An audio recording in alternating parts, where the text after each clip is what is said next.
Alright, all you video gamers, welcome to yet another Men in Purple Explosive Recoil Edition of the DJ Smokey's True Video Game Stories. And with a title like that, we decided to go with a video game none other than Saints Row 4.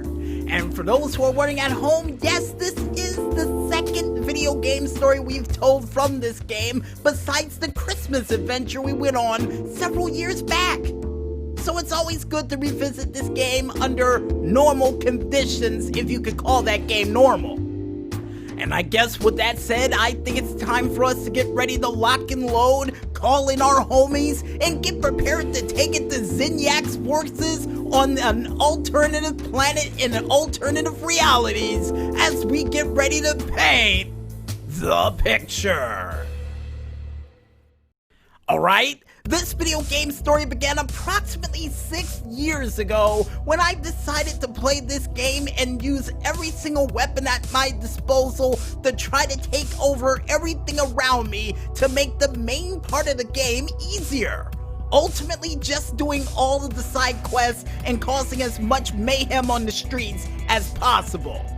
And during my quest of just kicking the crap out of Zinyax's forces, I would be able to go to a weapons store called Friendly Fire and check out their beautiful list of weapons that I would be able to get with all the money I've earned.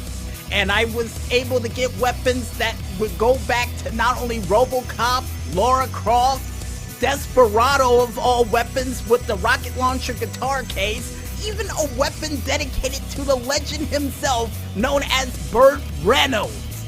But while I was using all of these weapons and causing mayhem and chaos in the street, and even using my superpowers that was slowly but surely getting better as each mission passed, I would say there's gotta be more weapons in this game than this. Even though I was going into enemy bases doing tornado DDTs and hitting them in the face with laser swords, I said there was one weapon that I saw online that somebody used that was something straight out of Men in Black. And it was a weapon that was called the Loud Locust. And that would be the one weapon I would try to search for throughout the entire streets of this game, saying, hey, if it's anything like the Noisy Cricket, this weapon is gonna be absolutely awesome. But little did I know that just like the Noisy Cricket, that gun would have a lot of recoil once I was able to find it. And it would be one of the weirdest places known to man, inside of a room inside of the basement of the Let's Pretend shop with all of the cool clothes that they had in there. And it would be in this room with a whole bunch of pictures on a couch with all of the people who worked on the game with their pictures up on the wall. And I would say, okay, that's not weird. I'll take this and go, thank you, bye. And the second I went outside of that Let's Pretend shop, I would go right to the first enemy base of Zinyax's forces I would see and say, let's give this gun a shot.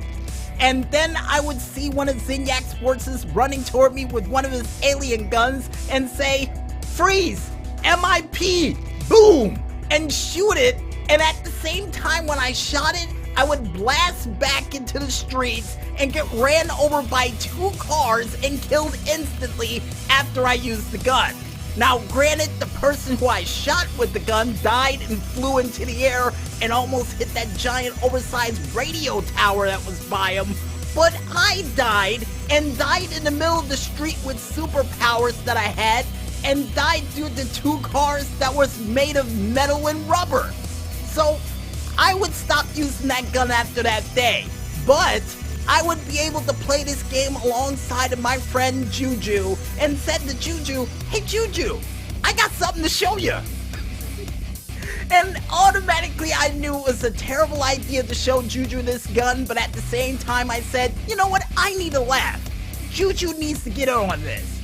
So after I showed him all of the different clusters that he needs to upgrade his powers, I would take him on over to the same place I went to find the Loud Locust, telling him, hey Juju, you know, there's a weapon from Men in Black that's in this game that you could use, and it can actually fire real good shots and kill enemies with one hit. You want to get it? Juju would say yeah.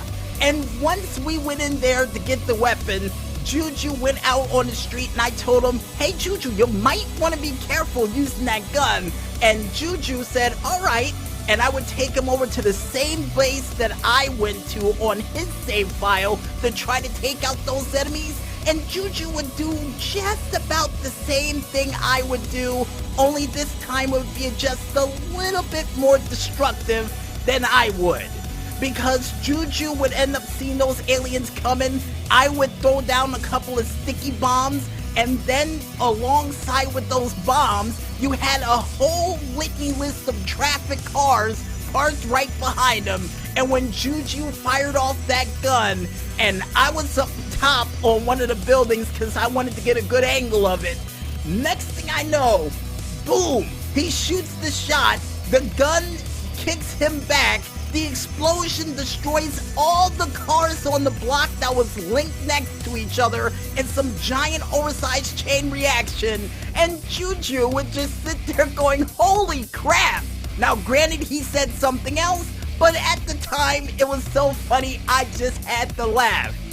And after that megalodon-sized explosion, Juju asked me, where in the world were you? And I said, well, Juju, I hate to be the bearer of bad news, but I knew this was gonna happen, so I was waiting on the roof of the building across the street and I saw the whole thing. Are you alright? And Juju, while laughing, would say, I almost died, and I would tell him, hold on, Juju, there's people on the street over here right behind us, they're witnesses. I'm gonna take out the neuralizer and try to prevent them from telling other people what was going on here.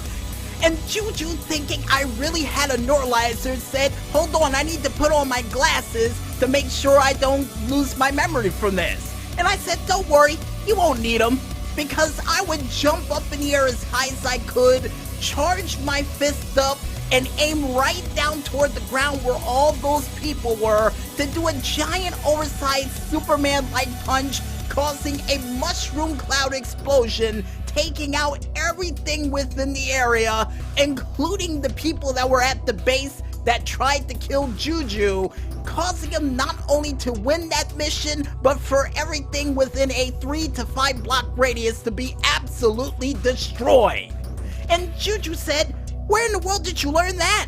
I said, hey, I just kept picking up clusters. That's the best way to do it. So after I would show him that power, we would go back to collecting clusters, but at the same time would never, and I do mean ever, use that gun again. And I guess with that said, folks, wraps it up for another MIP Explosive Recoil Edition of the DJ Smokey's True Video Game Stories. And with that, we'll be back with more right after this. So stay tuned.